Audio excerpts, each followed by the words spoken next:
Hello everyone, welcome to my channel.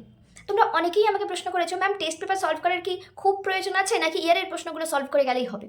এই প্রশ্নটা আমি প্রত্যেক বছরই মোটামুটি পাই। তো আজকে ভাবলাম যে একটা তোমাদের ভিডিও করেই বলি। এটা ক্লাস 10 এবং 12-এর জন্যই ইম্পর্ট্যান্ট একটা টপিক হতে চলেছে যে টেস্ট পেপার সলভ করবে কি না, কীভাবে করবে, এবং আরও যেটা প্রশ্ন আসে যে টেস্ট পেপারের প্রশ্নগুলোই কি ইম্পর্ট্যান্ট, আমি যদি সব টেস্ট পেপারে সব কোশ্চেন করে যাই তাহলে কি 100% কমন পাবো? সব প্রশ্নের উত্তর আজকে দিতে চলেছি। চলো তোমরা দেখতে থাকো ভিডিও। আমি জানি তোমরা আমার পাশে আছো এবং থাকবে, এবং ভিডিওটা দেখো, দেখে কেমন লাগলো অবশ্যই জানিও। তোমরা যারা আমাকে অনুরোধ করেছিলে ভিডিওটার জন্য তোমাদেরকে অনেক থ্যাংক ইউ। আর তোমরা যদি ভিডিওটা দেখে থাকো অবশ্যই কমেন্ট করে জানিও। দেখো, প্রথমে তোমাদের যেটা করতে হবে যে টেস্ট পেপার সলভ করবে কিনা, ইয়ারের প্রশ্ন সলভ করবে না টেস্ট পেপার সলভ করবে। দেখো, ইয়ারের প্রশ্ন তো এতদিন পর্যন্ত তোমরা যারা ইয়ারের প্রশ্ন বছরের প্রথমেই পেয়ে গেছো এবং সেগুলো অলরেডি সলভ হয়ে গেছে। এবার টেস্ট পেপার আমার কাশি হয়েছে, যার জন্য বারবার ভিডিও করতে গিয়ে আমি দম হারিয়ে ফেলছি, সেটার জন্য সরি। চলো আমি শুরু করি আবারও। যে টেস্ট পেপার, এই বছরের টেস্ট পেপার প্রত্যেকটা স্কুল কি হিসাবে টেস্টেড কোয়েশ্চেন তৈরি করে এইটাই ভেবে রাখে যে ফাইনাল পরীক্ষা, সেটা ক্লাস 10 হোক বা 12 হোক, এটা আসতে পারে এই ভেবেই কোয়েশ্চেনগুলোকে তৈরি করা হয়। তো সেই দিক থেকে দেখতে গেলে টেস্ট পেপারে যে প্রশ্নগুলো আছে সেইগুলো এই বছরের অবশ্যই সাজেশন। তো তোমাদেরকে অবশ্যই টেস্ট পেপার সলভ করতে হবে, প্রথম। দ্বিতীয়ত কি হচ্ছে যে তোমাদের প্রশ্ন ছিল টেস্ট পেপারের প্রশ্নগুলোই কি করলে আমি 100% কমন পাবো। এইভাবে সত্যি কথা বলছি, বলা যায় না যে টেস্ট পেপারের প্রশ্নগুলো সলভ করলেই 100% পাবো। যেটা অনেকে করে থাকে যে টেস্ট পেপারে একটা কোয়েশ্চেন কতবার এসেছে। যেমন আমি যদি অর্থনীতির কোয়েশ্চেনই বলি যে সরি, একটা বড় প্রশ্ন, যেমন ধরো পূর্ণ প্রতিযোগিতামূলক বাজারের দীর্ঘকালীন ভারসাম্য কতবার এসেছে। এবার এইটা হয়তো সব থেকে বেশি বার এসেছে। তোমাদের তো কোয়েশ্চেনগুলো যেরকম আসে যে প্রত্যেকটা চ্যাপ্টারে যেমন কোয়েশ্চেন আসবে তেমন আসবেই, যেই নাম্বার যতটা মার্কস ক্যারি করছে ততটা মার্কসের কোয়েশ্চেন আসবেই। আমি বলছি পূর্ণ প্রতিযোগিতামূলক বাজার থেকে বেশিরভাগ স্কুল হয়তো এই প্রশ্নটা রিপিট করেছে, তো তোমার মনে হলো উচ্চ মাধ্যমিকে এই প্রশ্নটাই আসবে। সেটা কিন্তু না। বোঝো যে বেশিরভাগ স্কুল এই প্রশ্নটা দিয়েছে মানে এই প্রশ্নটাই আসবে এরকম কিন্তু কোনো কথা নেই। দেখো যে প্রশ্নগুলো কত কি প্রশ্ন আছে সেগুলো তোমাকে দেখতে হবে। এইবার তুমি যখন প্রথম টেস্ট পেপারটা পাচ্ছ, ধরো প্রথমে বাংলা ইংলিশ দিয়ে শুরু করে যে কোনো সাবজেক্ট দিয়ে শুরু করো। আমি তোমাদেরকে বলবো ধরে বসে তোমাদের মাধ্যমিক হলে তোমাদের অনেকগুলো সাবজেক্ট, তো প্রত্যেক দিন একটা করে, এক সপ্তাহের মধ্যেই কিন্তু শেষ হয়ে যাবে। উচ্চ মাধ্যমিক হলে 5টা সাবজেক্ট, তো তুমি 5 দিন, সপ্তাহে প্রথম 5 দিন শুরু করো যে একদম তুমি ভাবো যে আমি আজ থেকে টেস্ট পেপার সলভ করবো। টেস্ট পেপারের আলাদা একটা খাতা বানাবে, সঙ্গে তুমি যেটা করতে শুরু করবে, প্রথমে আজকে যে প্রশ্নটা দেখছো, যেই সাবজেক্টের প্রশ্ন দেখছো সেই সাবজেক্টেরই প্রশ্ন দেখবে A to Z।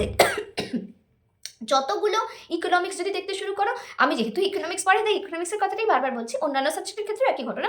যেটা দেখছো প্রত্যেকটা পেপার পড়ে নেবে যে সেখানে কিরকম প্রশ্ন এসেছে, মানে একদম চাহিদা থেকে কি প্রশ্ন এসেছে, চাহিদা স্থিতিস্থাপকতা থেকে কি প্রশ্ন এসেছে, উৎপাদন তত্ত্ব থেকে কি প্রশ্ন এসেছে, প্রত্যেকটা প্রশ্ন মানে একদম ধরে তুমি একরকমভাবে এগোতে পারো।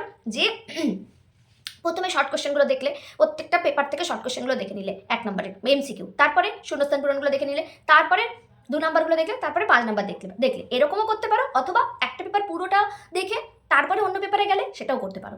এইবার তোমাদের একটা প্রশ্ন থাকে, দ্বিধা থাকে যে আগে WBTA বা ABTA বা WBHA এদের কিছু মডেল কোয়েশ্চেন পেপার থাকে বা এদের কিছু কোয়েশ্চেন থাকে যেগুলো স্কুলে পরীক্ষা হয়েছে, সেই কোয়েশ্চেন পেপার থেকে আর স্কুলের নিজস্ব প্রশ্ন থাকে, কোনটা আগে দেখবে? আমি তোমাদেরকে বলবো স্কুলের প্রশ্নগুলোকে আগে দেখো। কেন? কারণ হচ্ছে WBTA, WBHA, ABTA যাই বলো না কেন, ওরা যখন কোয়েশ্চেনগুলো বানিয়েছে ওদের সেটের কোয়েশ্চেনগুলো মোস্ট অফ দ্য টাইম কি হয়, রিপিট হতে থাকে। যে ধরো একটা প্রশ্ন, একটা শর্ট কোয়েশ্চেন আমি তোমাদেরকে যদি বলি যে লার্নার সূচকের মান কত থেকে কত পর্যন্ত, 0 থেকে 1, এটা যদি তোরা প্রথম কোয়েশ্চেন পেপারে দেখেছো MCQতে, পরেরটায় হয়তো দেখবে SCQতে দিয়ে দিয়েছে, তারপরটা আবার MCQতে এটা ঘুরিয়ে দিয়েছে, হয়তো লার্নার সূচকের ড্যাশ সূচকের মান 0 থেকে 1 পর্যন্ত থাকে, এরকমভাবে দিয়ে দিতে পারে। আমি কি বলছি আশা করছি ক্লিয়ারলি বুঝতে পারছো যে ওদের যে সেটগুলো কোয়েশ্চেন খুব একটা ভ্যারাইটি আসে না, একই কোয়েশ্চেন রিপিটেশন আসে। সেটা যে কোনো মানে এবিটিএ, ডব্লিউবিটিএ, ডব্লিউবিএইচ সবার ক্ষেত্রেই একই ঘটনা। কিন্তু স্কুলের কোশ্চেন পেপারগুলো ওরা একদম স্কুল নিজের মতো করে বানাচ্ছে, তো স্কুলের কোশ্চেন পেপারগুলো ভ্যারাইটি আসতে পারে, তাই স্কুলের কোশ্চেন পেপারগুলোকে চুজ করো। যেই সব বইগুলোতে এমসিকিউগুলো সলভ করে দেওয়া আছে তুমি একবার নিজে করার চেষ্টা করো, যদি না পারো এমসিকিউ এর উত্তরগুলো দেখতে পারো। তবে দেখার সময় একটু দেখবে যে সেটা সত্যিই ঠিক করে দেওয়া আছে কিনা, অনেক ক্ষেত্রে উত্তর হয়তো ভুল দেওয়া থাকে। তো তুমি প্রথমেই তোমার কাজ হচ্ছে প্রত্যেকটা কোশ্চেন দেখে নেওয়া, প্রত্যেকটা পেপারের যেই সাবজেক্ট দেখছো সেই সাবজেক্টটা পুরোটা শেষ করা, কোশ্চেন শেষ করা, আমি বলছি না মুখস্থ করে শেষ করা।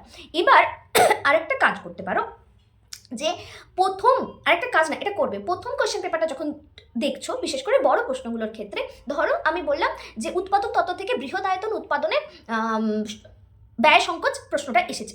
তো তুমি যখন পরের পেজটা দেখছো, পরের পেজেও যদি সেম প্রশ্ন আসে, তাহলে একটা কাজ করতে পারো, প্রথম হয় কোশ্চেনটা লিখে নিতে পারো, অথবা প্রথম কোশ্চেন পেপারটায় গিয়ে একটা স্টার দিয়ে দিতে পারো যে এটা আরেকবার এসেছে। আবার পরের এতে যখন যাচ্ছ সেখানেও দেখবে যদি একই প্রশ্ন আসে তাহলে স্টার দিয়ে যেতে পারো যে কোন কোশ্চেনটা বেশি বার এসেছে। তার মানে এই নয়, আমি আবারও বলছি যে ওই কোশ্চেনটাই উচ্চ মাধ্যমিকে আসবে এরকম নয়, অন্য প্রশ্নটাও আসতে পারে, পরিবর্তনীয় অনুপাতের নিয়মটাও আসতে পারে, ঠিক আছে? আমি তোমাদেরকে অবশ্যই একটা সাজেশন দেবো ইকোনমিক্সের, সেটার জন্য একটু ওয়েট করছি, মোটামুটি ফেব্রুয়ারি মাসটা আসুক, তোমাদের তো মার্চে পরীক্ষা, 1 মাস আশা করছি তোমাদের সাজেশন পড়ার জন্য যথেষ্ট। এইবার তোমাকে যেটা করতে হবে, যেটা আমরা বরাবর করে এসেছি, প্রত্যেক বছর স্টুডেন্টদেরকে করতেই হয়, সেটা হচ্ছে তোমার যদি প্রাইভেট টিউশন থাকে ভালো কথা, যদি না থাকে তাহলেও কোনো অসুবিধা নেই, টেস্ট পেপার দেখো, টেস্ট পেপার দেখে একদম ঘড়ি ধরে বসে আড়াই থেকে 3 ঘন্টার মধ্যে তুমি পরীক্ষা শেষ করবে, এরকম বসে ঘড়ি ধরে শেষ করবে। এমন নয় যে আজকে 1 ঘন্টা দিলাম, কালকে 1 ঘন্টা, পরশু 1 ঘন্টা দিয়ে তুমি তোমার একটা কোশ্চেন পেপার শেষ করছো, সেটা কিন্তু নয়, একদম বসে তুমি শেষ করবে। এবং এই আমার মনে হয় যে অন্য পড়ার পাশাপাশি প্রত্যেক দিন একটা করে তোমাকে পরীক্ষা দিতেই হবে, যে কোনো সাবজেক্টের, যে সোম থেকে শনি পর্যন্ত তুমি প্রত্যেক দিন একটা করে পরীক্ষা দাও, তাতে তোমার হাতে স্পিড বাড়বে, টাইমের মধ্যে শেষ করার ব্যাপারটা আসবে, এবং কোন প্রশ্নটা করতে গিয়ে কতটা সময় লাগে তুমি সেটা বুঝতে পারবে, কোন প্রশ্নটাকে আগে ধরবে কোনটাকে পরে ধরবে, সেই চিন্তাগুলো তোমাদের মধ্যে আসবে এবং লেখার ক্ষমতাটা অনেক বেশি বাড়বে। এবার আরেকটা প্রশ্ন তোমাদের আসে যে ম্যাম কতগুলো পরীক্ষা দেবো, টোটাল কতগুলো পরীক্ষা দেবো? যতগুলো পারবে। এবার মিনিমামের কথায় যদি আসো তাহলে 4 থেকে 5টা, মিনিমাম 4 থেকে 5টা 100 নম্বরের পরীক্ষা তোমাদেরকে দিতে হবে। আর ম্যাক্সিমাম বলা যা মানে তুমি যতগুলো পারবে ততগুলো দেওয়াটাই ভালো। এবার ঠিক হলো কিনা, অঙ্কের ক্ষেত্রে যেটা হয়, তোমরা ঠিক হলো কিনা বুঝতে পারছো না, অবশ্যই তুমি তোমার টিচারকে কাছে জেনে নেবে, আর উত্তর দেখে বুঝতে পারবে যে তোমার অঙ্কগুলো ঠিক হয়েছে, সরি, অঙ্কগুলো ঠিক হয়েছে কিনা। আরেকটা স্টুডেন্ট ইংলিশ মিডিয়াম স্কুলে পড়ে, প্রাইভেট স্কুল, সেই স্কুলের question paper, tested question paper, কিন্তু তোমাদের যে প্যাটার্ন, সেই প্যাটার্ন ফলো করা হয়নি। এটা স্কুল ইচ্ছাকৃত করেছে, অবশ্যই স্কুল ইচ্ছাকৃত করেছে, তাদের স্কুলের স্টুডেন্টরা সেই রকম স্টুডেন্ট, তারা কীরকম প্রশ্নের উত্তর দিতে পারে, আদেও ঘুরিয়ে দিলে দিতে পারে কিনা সেটা ভেবে করেছে। এবার সেই রকম একটা কোশ্চেন পেপার যদি টেস্ট পেপারে থাকে, তোমরা ভাবছো যে যদি আমাদের উচ্চ মাধ্যমিকে এরকম হয়, এরকম কিছু হবে না। তার কারণ হচ্ছে এরকম হওয়ার কোনো চান্সই নেই, কারণ উচ্চ মাধ্যমিকে যেটা প্যাটার্ন ফলো করার সেটাই তারা করবে।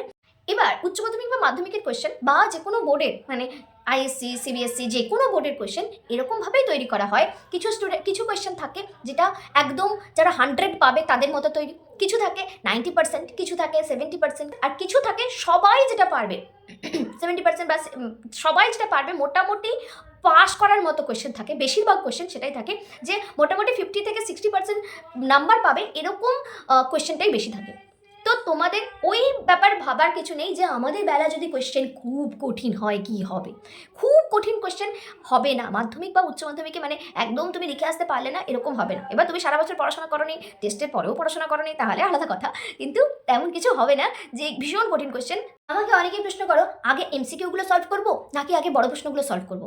তো এমসিকিউগুলো সলভ করবে অনেকের, যেটা হয় আমার ভিডিও দেখো যে যেখানে এবিটিএ, ডব্লিউবিটিএ, ডব্লিউবিএইচে আমি সবকটা টেস্ট পেপারেরই এমসিকিউগুলো বা এমসিকিউগুলো সলভ করে দেওয়াই আছে, এসএকিউগুলো সলভ করে দিচ্ছি। এবার সেই ক্ষেত্রে এমসিকিউ এসএকিউ একটা করে প্রশ্ন, যেটা বলার দেখো 1 মার্কস, এমসিকিউ বা এসএকিউ 1 মার্কস, তুমি একটা ওয়ার্ড লিখবে অথবা একটা অপশান লিখে দিয়ে আসবে, সেইটা যদি ঠিক হয় 1-এ 1, আর যদি না ঠিক হয় তাহলে 0। এর বাইরে কিছু নেই, তুমি হাফ লিখে এসছো হাফ পাবে সেরকম কিছু নেই। কিন্তু এটা যদি বড় প্রশ্ন লিখে দিয়ে আসো তাহলে তোমার কি হচ্ছে 5-এর মধ্যে তুমি যদি বড় প্রশ্নটা যা হোক, মানে মোটামুটি যা পড়ে গেছো, যেটুকু মনে আছে, বুঝেছো না বুঝেছো, যা করে এসেছো, তার মধ্যে কিন্তু তোমাকে একটা মার্কস দেওয়া হবে। তুমি একটা মার্কস পাবে, সেটা 5-এ 5 না পেলেও 2, 2.5 কিছু একটা মার্কস পাবে। তো এইবার আরেকটা ব্যাপার, সেটা হচ্ছে বড় প্রশ্নগুলো। তুমি যে বড় প্রশ্নগুলো দেখছো, মানে তুমি অলরেডি যেটা করেছো যে কোয়েশ্চেনগুলো কী কী কোয়েশ্চেন আছে দেখে ফেলেছো। বড় প্রশ্নগুলোর ক্ষেত্রে তোমরা যেটা করছো যে কী কী আছে, বেশিরভাগটা কোনটা রিপিট হয়েছে। এবার যারা একটু ধরো এখনো পর্যন্ত রেডি নও উচ্চ মাধ্যমিক পরীক্ষার জন্য, তাদের জন্য বলছি যে তোমরা বড় প্রশ্ন যেগুলো দেখছো, ধরো 8টা তোমাদের আসবে, 5 নম্বরের 8টা প্রশ্ন লিখতে হবে।